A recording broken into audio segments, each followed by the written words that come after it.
Dear students, today's class is about the economic dimensions of British rule in India. What was the economic impact of British rule on different sections of Indian population, on agriculture, on peasants, on zamindars, merchants, etc. Now let us see the questions on today's class. Explain the major factors shaping the British land revenue policy in India. All the factors were discussed. You need to write one by one. Trace the circumstances that led to introduction of permanent settlement. Discuss the impact on landlord, peasants, and government. So all the issues are there with you. You can write in detail. The permanent settlement of Bengal, though initiated with best of intentions, expectations were huge, was a steadily blundering affair. Permanent settlement was a bold, brave, and wise measure. It was a bold, brave measure because it resulted in, or it involved huge risk. Land rights of peasants were taken away. Old agrarian aristocracy was replaced with a new one. All those things what we discussed in it right here. It was not a wise measure in immediate sense because none of the expectation could be fulfilled. Only after 1819, some elements of wisdom started becoming visible. Peace and tranquility emerged in permanent settlement areas. So both dimensions you need to write. The permanent settlement had serious defects, but it gave tranquility to countryside and stability to the government. Critically, means you write, up to 1819, outcome was disastrous. Only after 1819, it brought tranquility to countryside and added to the political stability because zamindars started behaving as pillar of support to the company's government. Rayatwaris falls into three stages: early, middle, and late.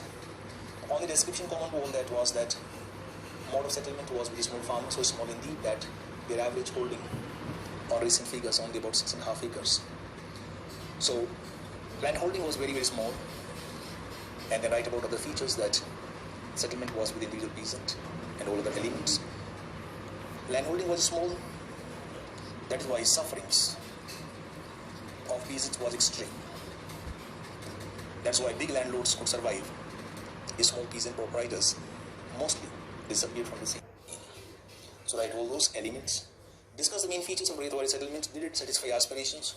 First part feature, second part consequences. Third, number 8. What do you mean by commercialization of agriculture? Discuss its results. So write both the parts in detail. All these answers try to write in 300 words for 20 marker. As always.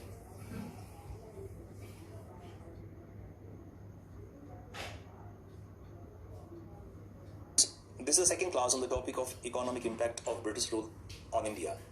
In today's class, we will study the topics like drain of wealth, decline of Indian handicrafts, famine, development of railways, European business enterprises, and finally the phases of British colonialism in India brought freedom to India. The role of middle class was most important. Let us see the questions on today's class. Discuss the causes that led to economic drain in Bengal following the Battle of Plassey. So all the causes we have discussed, you need to write one by one. Our system acts very much like a sponge, drawing up all good things from the banks of Ganges or from India, squeezing them down on the banks of Thames. It means drain of Indian wealth. Comment was made by John Sullivan, the English officer. He was the president of Board of Revenue Madras. So he commented about the drain of wealth that was taking place under British rule. British knew and they were doing it consciously. So write about the comment and its the drain and its impact. The need for a unilateral transfer of funds to Britain was a constant factor, in fact progressively increased over time. So write about the causes of drain, write about the instruments of drain, and give some figures like home charges became 40% of Indian revenue in 1921-22. Question number 4, critically examine the causes responsible for the phenomena of deindustrialization or decline of Indian handicraft industry in 19th century. So give the causes of decline of handicraft industry. Second question, or the question number 5, talks about consequences of decline of handicraft industry. So write all the points of consequences. Question number 6 is about famines. The recurring famines of 19th century were inevitable consequence of British policy.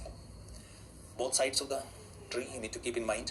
Expose the real character of the paternal solicitude for the peasantry on the part of administration. So these factors all were the result of British policies, and these famines expose the true face of British rule, that it was not paternal, it was not for people, it was essentially exploitative. So write the causes and give the examples of famines. Next, critically examine the impact of famine policy on India. Describe official remedial measures undertaken.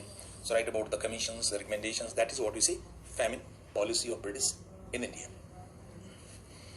Railway development in India provides an interesting instance where a private enterprise developed at a public risk. So focus on railway development, how facilities were given, how they were given complete autonomy, and 5% return was guaranteed on the capital invested. Entire risk was borne by government, entire profit was carried away by British. The British railway construction policy in India benefited the British economy in 19th century. So how railways have benefited Britain, those points you have to write: export of raw material, import of manufactured goods, investment revenue, profit then route. So all these were the benefits to Britain. There was nothing for India in immediate sense. So negative dimensions on India were the positive dimensions for Britain. Those you need to write down. Attempt all these questions. Devote a particular time. Dear students, in today's class, we will study the birth of nationalism in India and the foundation of Indian National Congress. The first part of today's class will deal with the rise or the birth of nationalism in India, and the second part of today's class will deal with the foundation of Congress. Different controversies and theories related to foundation of Congress will be studied in that second part. Let's start with introduction to the birth of nationalism. 1895 to 1903 took every possible step to destroy Congress or became anti-Congress. Now let us see the questions of today's class.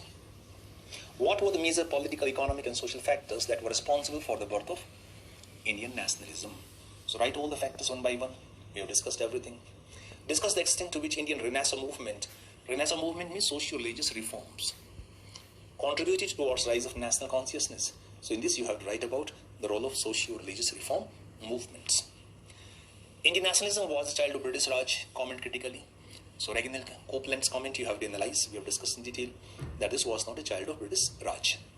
Indian nationalism that confronted British imperialism in 19th century and celebrated its victory in the formation of Indian state in 1947 was product of colonial modernity. Meaning is the same as of the previous question.